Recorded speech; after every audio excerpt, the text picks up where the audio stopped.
Bonjour. Aujourd'hui, parlons des vitamines. Pour vous, elles évoquent la vitalité, le tonus de votre enfant, et vous connaissez plutôt bien la vitamine C. Mais vous auriez un peu de mal à citer les 12 autres. Et oui, parce qu'il y en a 13. Commençons d'abord par 4 vitamines. La vitamine A, la vitamine D, la vitamine E et la vitamine K.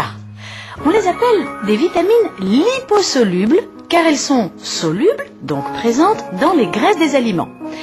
Par exemple, la vitamine A se trouve dans le beurre et dans les margarines enrichies. La vitamine E se trouve dans les huiles et également dans les margarines enrichies. La vitamine D ne se trouve que dans les poissons gras et la vitamine K se trouve un peu partout. Donc vous voyez que lorsque vous diminuez fortement la consommation de graisse chez votre enfant, vous risquez également de diminuer les apports en ces 4 vitamines. Ceci pour vous dire qu'un peu de beurre et un peu d'huile tous les jours, c'est important. Et que du poisson gras 2 fois par semaine, il en faut pour la vitamine D.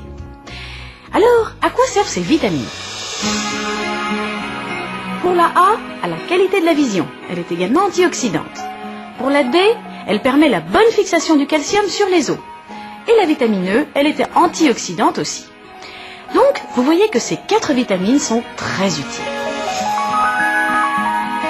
Continuons maintenant avec les 9 autres vitamines, en l'occurrence les vitamines hydrosolubles, donc celles qui sont présentes dans l'eau des aliments, c'est-à-dire dans les légumes, dans les fruits, dans la viande, le poisson, les œufs et les produits laitiers. Il s'agit de la vitamine C et des vitamines du groupe B. À propos de vitamines du groupe B, vous savez combien il y en a? Il y en a 8. Et elles commencent toutes par la lettre B. Amusez-vous à regarder les étiquettes des produits enrichis ou à teneur garantie en vitamines et vous verrez souvent les mêmes. B1, B2, B3, B4, non je m'amuse, elle n'existe pas, B5, B6, B7, non, elle n'existe pas non plus, B8, B9, oui, B10, non, elle n'existe pas, B11 alors, non, elle n'existe pas, B12, oui, elle existe. Donc vous voyez qu'il n'y a pas toujours de logique partout. Si votre enfant mange du pain, un plat de féculents, des légumes, des fruits et 2 ou 3 produits laitiers par jour, eh bien il aura toutes ces vitamines. Pas besoin d'en faire de cure. Donc vous voyez pourquoi j'insiste sur la nécessité de lui donner 3 à 4 repas par jour bien complets et équilibrés. C'est entre autres pour les vitamines. Parce que sans elles, l'enfant ne va pas bien. Et oui, ces vitamines, elles ont chacune un rôle très particulier. Mais globalement, sachez qu'elles permettent à l'enfant de bien utiliser ce qu'il mange. C'est-à-dire de bien transformer les protéines, les lipides et les glucides de son alimentation pour les rendre utiles aux cellules du corps. Et s'il manque d'une ou de plusieurs vitamines, eh bien il sera fatigué. Quant à la vitamine C, vous savez qu'elle se trouve dans les fruits, mais aussi dans les légumes, surtout quand ils sont crus ou cuits juste le temps qu'il faut. Mais attention, les légumes et les fruits ne sont pas tous riches en vitamine C. Concernant les légumes, les choux et les poivrons sont au palmarès. Quant aux fruits, eh bien, ce sont les oranges, pamplemousses, clémentines, kiwis, mangues et litchis frais.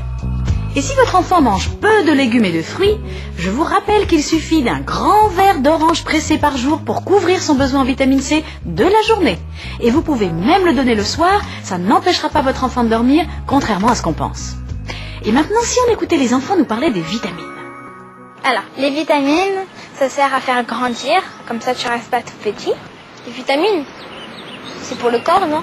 La vitamine, ça sert à grandir, à avoir des bons muscles. Je sais pas comment expliquer. On les retrouve dans les fruits, les légumes et le lait. Bah, les vitamines, moi je crois que ça sert à donner la pêche. Les vitamines, on les trouve dans les arbres. Vous voyez, ils ont beaucoup d'imagination. Bon, maintenant, voyons un peu les produits supplémentés en vitamines que vous trouvez dans les magasins. Il y en a dans tous les domaines, les produits laitiers, les jus de fruits, les céréales de petit déjeuner, les soupes. Et pour vous, tous ces produits sont enrichis dans les mêmes conditions. Eh bien, pas du tout. Il y a en fait les produits à teneur garantie en vitamines. Ce sont des produits qui, au départ, contiennent certaines vitamines, mais ces vitamines vont être en partie détruites lors du chauffage du produit, par exemple lors de la pasteurisation ou lors de la stérilisation. Alors, pour vous assurer dans la bouteille la même teneur en vitamines qu'au départ, le fabricant rajoute des vitamines à la fin. Donc ces produits ne sont pas au final très riches en vitamines, mais ils vous apportent simplement, et c'est déjà très bien, la même teneur en vitamines que le produit originel avant chauffage. On est donc bien dans un objectif de restauration des teneurs vitaminiques de départ. Et puis il y a aussi les produits enrichis en vitamines. Ce sont des produits différents. Le fabricant rajoute des vitamines de façon à couvrir 15% ou 30% des besoins. Les teneurs sont donc plus importantes qu'avec les produits à teneur garantie en vitamines.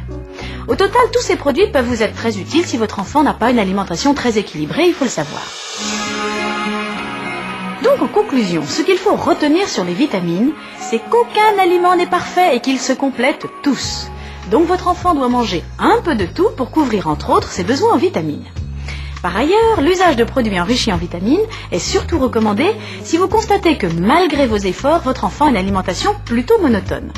Quant aux cures de vitamines, eh bien elles sont éventuellement réservées aux périodes hivernales, à condition toutefois de faire appel à des produits pour enfants. À bientôt!